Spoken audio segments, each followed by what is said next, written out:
সম্মানিত সুধী, আপনাদের সম্মুখে মহাগ্রন্থ আল কোরআন থেকে সূরা ইউনূসের একটি আয়াত তেলাওয়াত করা হয়েছে। আয়াতে কারিমায় আল্লাহ তাআলা বলেন, ফালাউলা কানাত ক্বরিয়াতুন আমানাত ফানাফাআহা ঈমানুহা ইল্লা কওমা ইউনূস। সুতরাং এমন কেন হলো না যে কোনো জাতি, কোনো সম্প্রদায় ঈমান এনেছে আর তাদের ঈমান তাদেরকে তাৎক্ষণিকভাবেই উপকার করেছে, তবে ইউনূসের কওম এর বিপরীত। লাম্মা আমানু কাশাফনা আনহুম আযাবাল খিজই ফিল হায়াতিদ দুনিয়া। যখন তারা ঈমান আনয়ন করেছিল, আমি পার্থিব জীবনের লাঞ্ছনা, বঞ্চনা এবং আযাবকে তাদের থেকে বিদরিত করে দিলাম।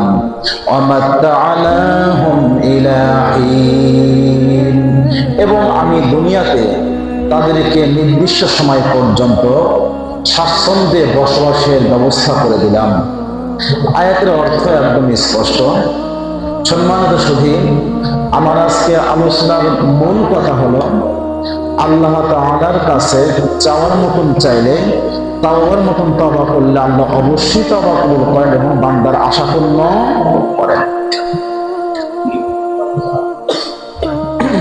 ইতিপূর্বে আল্লাহ তাআলা এই দুনিয়াতে অসংখ্য জাতিকে, কওমে লূত, কওমে হুদ, কওমে সামূদ, ফিরআউনের সম্প্রদায় সহকারে অনেক সম্প্রদায়কে তাদের অহংকার এবং গুনাহের কারণ ধ্বংস করছেন কিনা? ধ্বংস করছেন। সে আল্লাহ কি এখনো আছে? আল্লাহ ইচ্ছা করলে সে গুনাহের কারণে এখনো আমাদের পাকড়াও করতে পারেন, কিন্তু আল্লাহ সুযোগ দিচ্ছেন, ছাড় দিবেন না। আবার কোরআনে এমন ইতিহাস বর্ণিত আছে, ঘটনা বর্ণিত আছে যে কোন একটা জাতির উপরে আল্লাহ আযাবকে অবধারিত করে দিচ্ছেন, কিন্তু তারা এমন ভাবে খাস দিলে তাওবা করেছে, আল্লাহ খুশি হয়ে সে আনিত আযাব থেকে তাদেরকে হেফাজত করছেন। এমনই কিছু ঘটনা আপনাদের সম্মুখে আমি পেশ করবো ইনশাআল্লাহ মহাগ্রন্থ আল কোরআন থেকে। আলোচনার আগে আমি আমার চোখে দেখা একটা ঘটনা আপনাদেরকে বলি আলোচনা শুরু করি। সেটা হলো, কিছু কিছু মানুষ আছে যারা ব্যাপক নেশা তাস খেলে, কি মজায় পায় আল্লাহ ভালো জানে। রাত্রি জাগরণ করে শুধু তামাশা তাস খেলবে। আর এক ভাই আছে, আর এক দল আছে, গাঞ্জা খায় কিনা বলেন? গাঞ্জা খাইতে খাইতে ধুষ্ট পুষ্ট একজন যুবক একদম হেরুন্সি হয়ে যায়, পাগল হয়ে গেছে, কিন্তু আর কাজ ভালো লাগে না, শুধু একটাই মজার গাঞ্জা খাবে। কথা ঠিক কিনা বলেন? এরকম হয়ে যাচ্ছে, গাঁজার মজা শিখায় গেছে। এক লোক দেখেন, ওদের দলিল আছে, কিয়াস করে ওরা যে গাঞ্জা কেন খাওয়া যাবে না? গাঞ্জা তো হালাল, কেন খাওয়া যাবে না?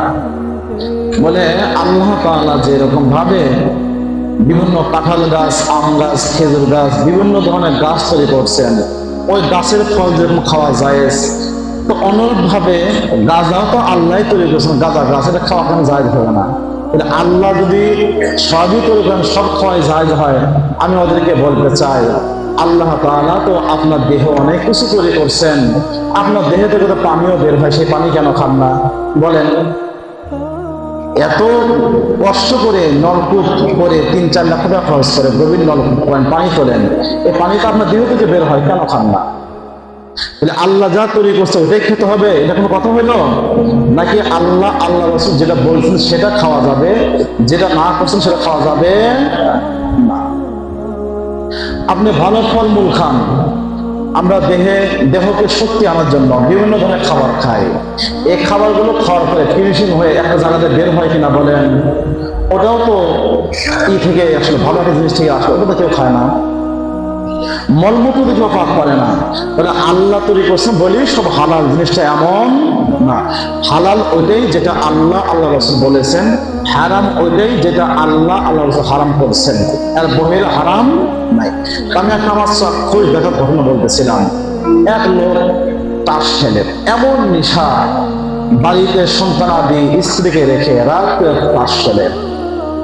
তো একদিন ম্যাডাম খুব রাগান্বিত, ওনার ছেলেকে নিয়ে স্বামীকে ধরার জন্য বের হয়েছে, হাতে একটা ঝাঁটা।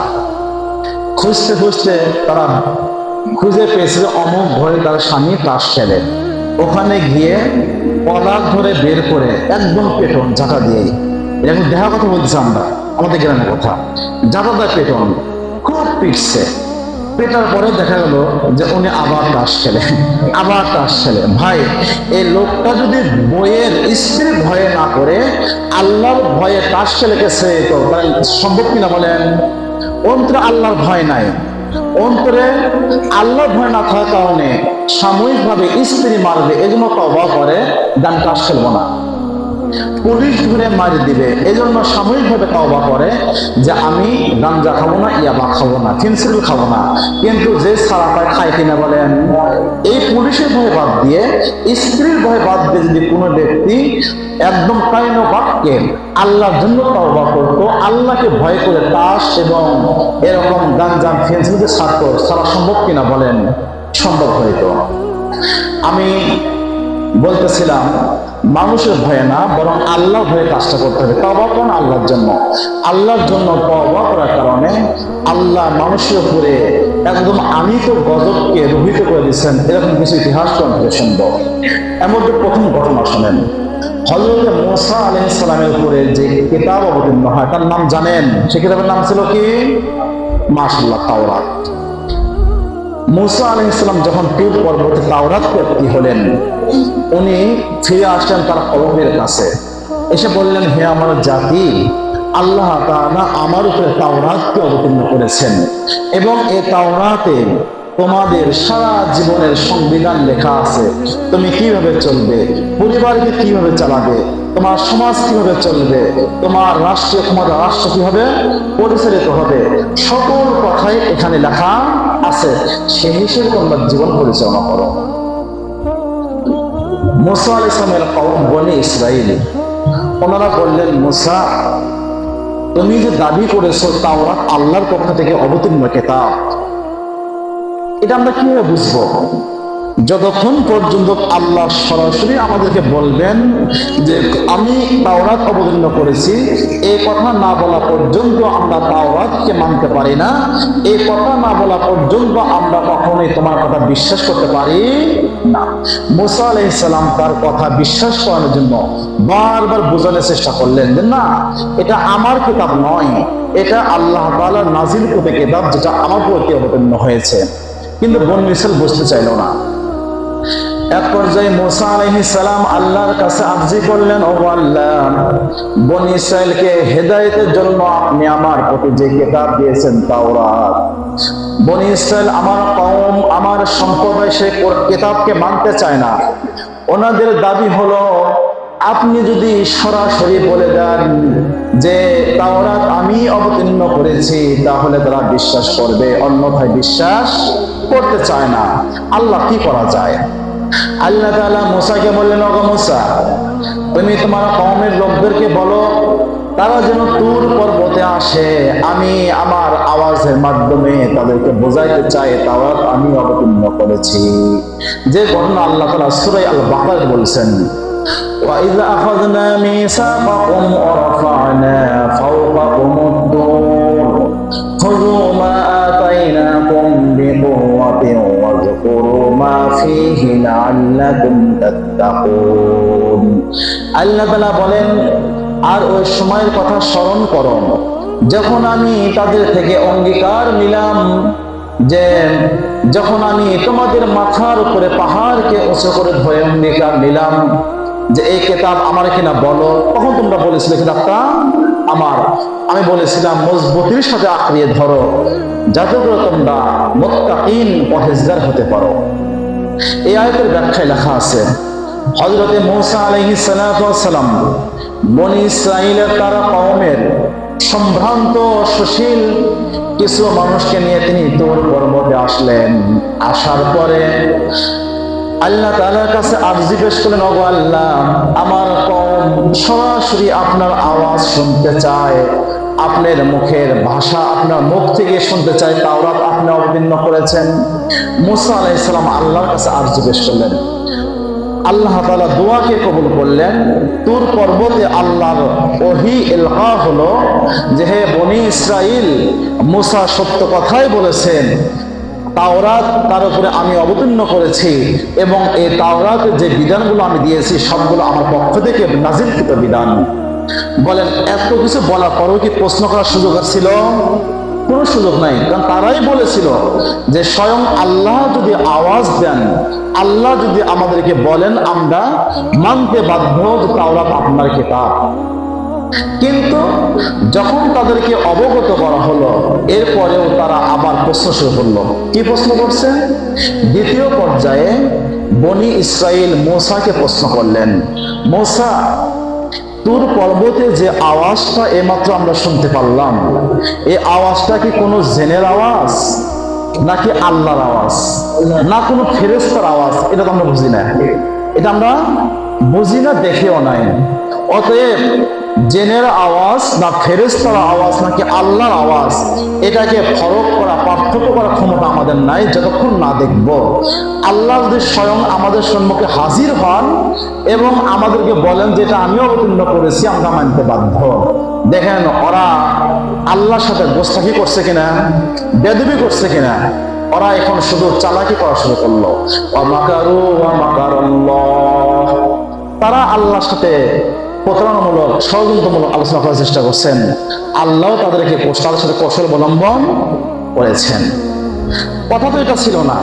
আল্লাহ তাআলা দেখলেন যে ওদেরকে স্বয়ং আল্লাহ যদি কি করতেন, সাক্ষাৎ দিতেন, তবুও তারা হেদায়েত প্রাপ্ত হতো না। যার প্রমাণ হলো, যখন কোরআন অবতীর্ণ হইতেছিল তখন মক্কার মুশরিকরা বারবার একটা কথা বলতেছিল, মুহাম্মদ, তুমি আমাদেরই বংশের একজন মানুষ, তুমি আমাদের মতো মানুষ, বাজারে যাও, খাও দাও, বিবাহ সাথে সবই করছো, বাহ্যিক ভাবে তোমার মধ্যে আমাদের মধ্যে কোনো পার্থক্যই তো নাই, অথচ তুমি বলো এই কোরআন তোমার অবতীর্ণ হয়েছে। এটা আমরা মানি না। বরং যদি আকাশ থেকে আল্লাহ অথবা জিবরাইল এসে বলতো যে এই কোরআনটা আমি মুহাম্মদের উপর অবতীর্ণ করেছি, আমাদের কোনো দ্বিধাবোধ নাই, নিঃসংকোচে আমরা মেনে নিতাম। আল্লাহ তাআলা জিবরাইল মারফত রাসূলের কাছে ওহী প্রেরণ করলেন, ওগো রাসূল, আপনি মক্কার এই কুরাইশ এবং মুশরিকদেরকে বলে দেন, শুধু জিবরাইল নয়, অন্য কোনো ফেরেশতাও নয়, স্বয়ং আল্লাহ তাআলা যদি নাজিল হয়ে বলতেন কোরআন আমি অবতীর্ণ করছি, তাহলে যারা হেদায়েত আনার মতন নয় তারা কখনো হেদায়েত আনবে তাই মানতে আসবে না। যারা আমার মতন হেদায়েত আনার মতন আল্লাহকে না দেখেই বিশ্বাস করবে, আর যারা হেদায়েত প্রাপ্ত হবে না, আল্লাহকে দেখলেও তারা মানতে চাবে, এটাই বাস্তবতা। মুসা আলাইহিস সালাম এর কথার সাথে বেয়াদবি করে, অমান্য করে যখন বনে ইসরাইল গোস্তাখি করে ফেললো, বেয়াদবি করলো, আল্লাহ তাআলা এ পর্যায়ে তুর পর্বতকে তাদের মাথার উপরে উঁচু করে ধরলেন। আল্লাহ এই কথাই বলছেন, ওয়াইল আখাযনা মিসাকাকুম ওয়া রাফা'না ফাওকাকুমুত তুর, আমি তুর পর্বত বনে ইসরাইলের মাথার উপর চাপিয়ে ধরলাম। এখন বলেন, বিশাল বড় একটা পাহাড়, যেটা মানে লক্ষ নয় কোটি কোটি টন ওজন হবে, এমন একটা পাহাড় যদি কারো উপর পড়ে, সে কি বাঁচার কোনো সম্ভাবনা আছে? বাঁচতে তো বাঁচবেই না, বরং মাটির সাথে মিশে ধুলাবাড়িতে রূপান্তরিত হয়ে যাবে। ওরা যখন দেখতে পারলো যে আমাদের বাঁচার আর কোনো পথ নাই, তখন তারা একদম কাইন বাক্যে মন থেকে তওবা করেছিল যে মুসা, আল্লাহকে একটু বলো না। আল্লাহকে তারা সরাসরি বললো, আল্লাহ একটু সুযোগ দেন, আমরা জানি নির্ঘাত আমরা মারা যাচ্ছি, একটু সুযোগ পাইলে আমরা কখনই তোমার সাথে বেয়াদবি করব না, আল্লাহর সাথে সীমা লঙ্ঘন করব না। আল্লাহ তাআলা কি করছেন, মৃত্যুর হাত থেকে অন্তর থেকে দোয়া করার কারণে, তওবা করার কারণে আল্লাহ কি করছেন, হেফাজত করছেন। এই ছিল এক নম্বর ঘটনা, যে বিশেষভাবে তওবা করলে আল্লাহ মৃত্যুর সময় কি করেন, বান্দার তওবাকে কবুল করেন এবং তার উপরে আমিত আযাব থেকে আল্লাহ হেফাজত করেন।